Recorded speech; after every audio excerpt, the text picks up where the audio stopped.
You want to play Super Battle Golf like someone who knows the game inside out, not just hit the ball and hope. Because this isn't chill golf. It's about reading the arena, risk control, and mind games that when they click, feel almost unfair in your favor. So today, I'm going straight to the point.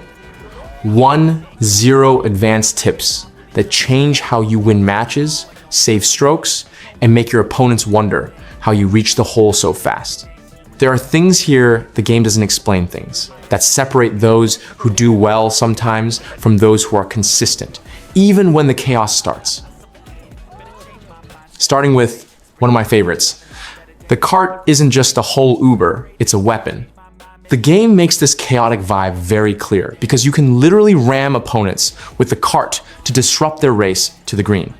Strategic trampling works best when you stop thinking about distance and start thinking about time. If you see someone lining up a shot, that second of concentration where they stand perfectly still, that's when you turn into a cartoon villain and turn that moment into a real delay. The impact breaks their rhythm and forces the opponent to deal with repositioning and confusion. The trick is to use the cart as an area control tool, not for infinite chasing. I like to use it this way. If there's an obvious path to the hole, I don't chase the leader. I collect a toll on the path and pick the victim most committed to their shot. Because it's the cheapest way to gain time without needing perfect aim. The best part is that this isn't just a meme. The game even has an achievement linked to running people over road rage, which requires knocking out players with the cart. So you can see that this aggressiveness is part of the design.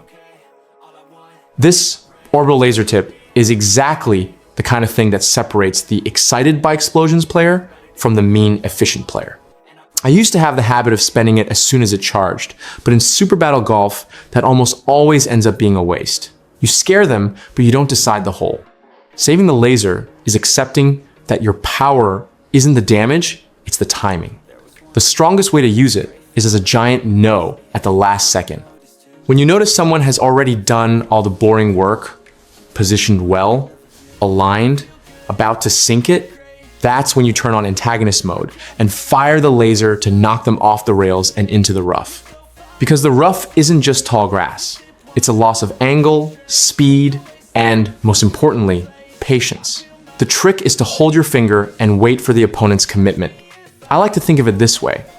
The closer to the hole and the cleaner the shot looks, the more valuable the laser becomes, because the person is already psychologically celebrating. When you break that, you don't just delay the ball, you mess with the player's rhythm, which is where this game really hurts. Just be careful not to become a hostage to this weapon either. If you spend the whole hole saving it and never use it at a decisive moment, you've given up free pressure and become predictable. So my personal rule is, use it when you're sure it will turn a potential sink into a rough shot, or at least force a horrible repositioning that costs real time. Sabotage with your own ball is one of the cruelest and at the same time most fun tactics. Your ball doesn't have to be just your path to the hole. It can be your little nudge to ruin someone else's plan. I love it because it's the kind of play that looks like an accident, but both you and your rival know very well it wasn't. The secret here is to start seeing the opponent's ball as a moving target, especially when they are in a comfortable position near the edge. On maps with cliffs, narrow edges, or any area that punishes mistakes, a well-placed bump becomes a disaster. You don't need to win on precision. You just need to win on chaos. I usually do this when the guy is in two situations. Either he just hit a shot and the ball is still rolling near the limit, or he stopped on a ledge thinking he's safe and is going to align calmly. Then I hit my ball at a diagonal angle, thinking more about the collision than the distance. And presto, suddenly his par becomes a race to recover. There's a price though, and it's important to mention, this sabotage is a double-edged sword.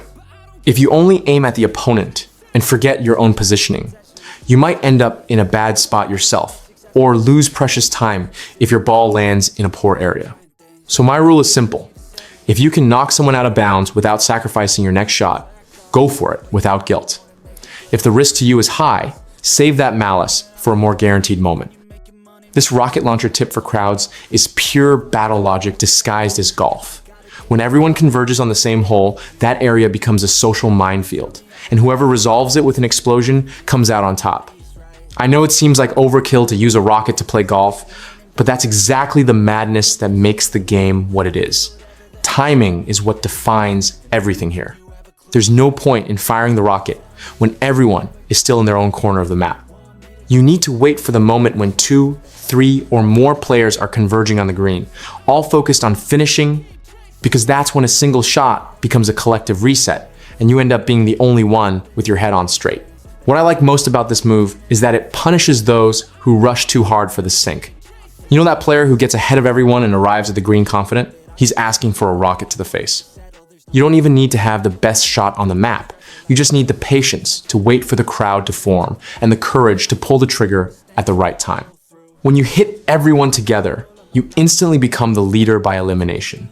Just don't fall into the trap of using the launcher from too far away and wasting the explosion radius. Grenades and rockets have a real impact area, so the closer to the group you can direct the shot, the more efficient the cleanup becomes. My personal tip: wait for someone to stop to align their final shot. Use the rocket on them as the focus, and let the collateral damage do the work on the others nearby. Then it's just you and the hole. Memorizing shortcuts with mines is the kind of knowledge you only acquire after accidentally blowing up a few times. And then one day you stop and think, wait, what if I use this to my advantage? The game has 27 courses, and each one hides these shorter paths behind a minefield that most players simply avoid by reflex. The problem with ignoring these shortcuts is that you're leaving money on the table every time you take the safe route. When you learn the layout of the mines on a specific course, you start to see a route that other players aren't using, and in Super Battle Golf, reaching the green before your opponents is often more valuable than reaching it with the perfect shot. The most interesting part is the potential to use the mine's own explosion as a boost for the ball if the angle is favorable. This turns a trap into a catapult, and it's exactly the kind of move that seems insane the first few times, but becomes a legitimate tool once you master it. I always say that the player who learns to read the map at the mine level is playing a completely different game from the others. My practical recommendation is, don't try to learn all 27 courses at once. Focus on the maps that appear most in rotation, and test these mine shortcuts in less competitive matches first, because missing the timing during a tight score will cost you dearly. But when you finally lock these paths into memory, you'll have an edge that very few players have, and that's worth much more than any weapon in your inventory. Real-time angle and power management is probably what most separates those coming from traditional golf from those who have already understood that Super Battle Golf is an action game with a ball. That stop, breathe, aim, hit mentality that works in other titles makes you a stationary target here, and the enemy's orbital laser won't wait for you to finish calculating the angle calmly. The biggest mistake I see players making is treating aiming as if it were a separate phase from movement. You need to start thinking about both at the same time. While you're heading toward the ball, already visualize the power and the angle, because when you get close, the shot has to come out fast.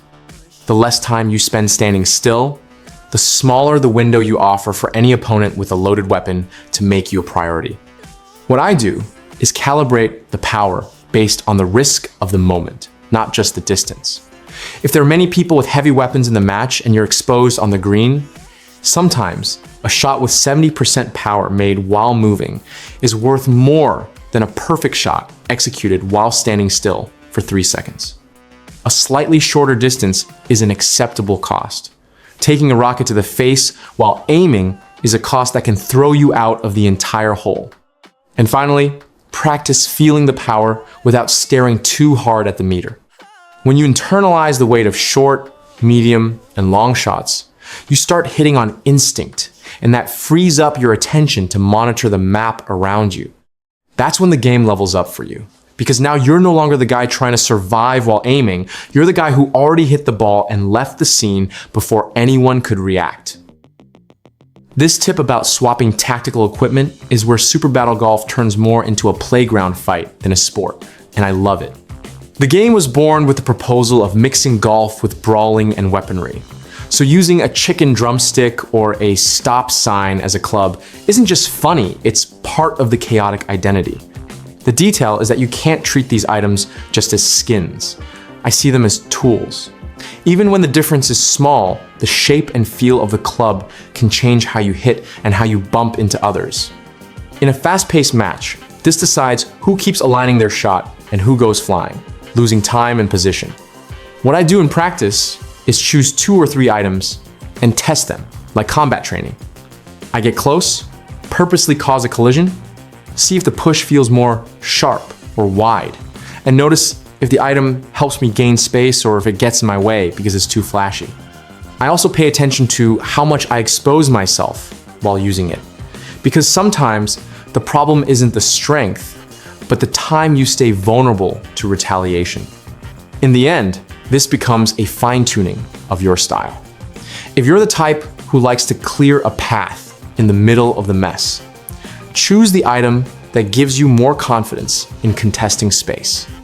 If you prefer to play more surgically, pick something that keeps you light, fast, and consistent. And the best part, when you find your favorite weird club, the game feels like it clicks, because you stop just reacting and start dictating the pace of the trade. Prioritizing collectible items is one of the things that changed my perspective the most during the game. To stop running like a madman to the hole and start thinking like someone building a survival kit. In the beginning, I was the first one there, first one to sink it type.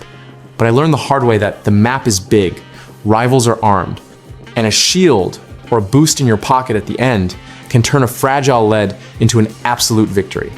The detour for boxes doesn't have to be radical, just smart.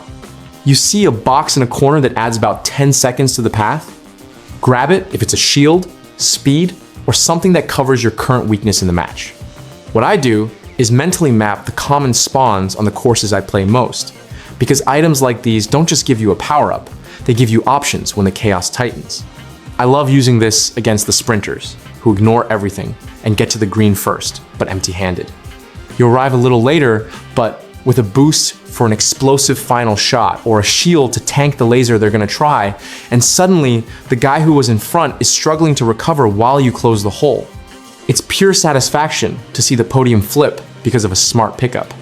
Just don't overdo the greed, because becoming a box hunter all the time makes you predictable and exposed to the guys who are actually focused on golf. My rule is clear. Detour for items that solve immediate match problems, like a lack of defense on a map full of mines or slowness on a long course. In the end, it's about arrival quality, not departure speed. Look, I had to learn this the hard way. It doesn't matter if you're the most skilled player on the field if you're ignoring the scoring system. I spent many matches trying to be the fastest, the most precise, and I would still lose because I didn't understand the real mechanics of the game. The insight that changed everything for me was realizing that points don't just come from arriving first. You also score by disrupting your rivals, and this completely changes how you think about every play. Suddenly, that shot that seemed like a waste becomes one of the most strategic moves you can make. So, when I realized I wasn't going to be the fastest in a certain round, I stopped panicking and started focusing on the leader. Instead of trying to regain my position, I became a walking obstacle for them. And you know what happens? The competition balances out. You stay relevant, and sometimes you flip the match without even realizing it. Don't underestimate this disruptor role. In many arcade sports games, winning is about timing and surgical aggression, not raw speed. Super Battle Golf gives you this tool, and most people simply ignore it in their first few hours. Don't make that mistake. One of the things that impressed me most about Super Battle Golf is that we aren't talking about half a dozen repetitive tracks. There are 27 unique routes, and each one demands a different level of respect. You can't play on a map full of sand the same way you play on a map with lakes, and it took me a while to understand that memorizing the terrain is half the victory here. We usually see dense vegetation or sand only as a punishment, that annoying place where the ball falls and you lose time. But the shift happens when you stop seeing it as an obstacle and start seeing it as cover. The level design here is much smarter than it seems at first glance. This becomes vital in advanced mode. Seriously, when you have rivals with long-range weapons like that laser, the game becomes almost like hide and seek. I started using dense vegetation purposefully to break their line of sight. It's an incredible satisfaction to see an opponent waste a shot for nothing because they couldn't aim at you in the middle of the brush. So my recommendation is spend some time exploring these routes. If you just keep running to the hole in a straight line, you'll be an easy target. Learn to use the environment to your advantage, because in this game, knowing where to hide is just as important as knowing how to hit the ball.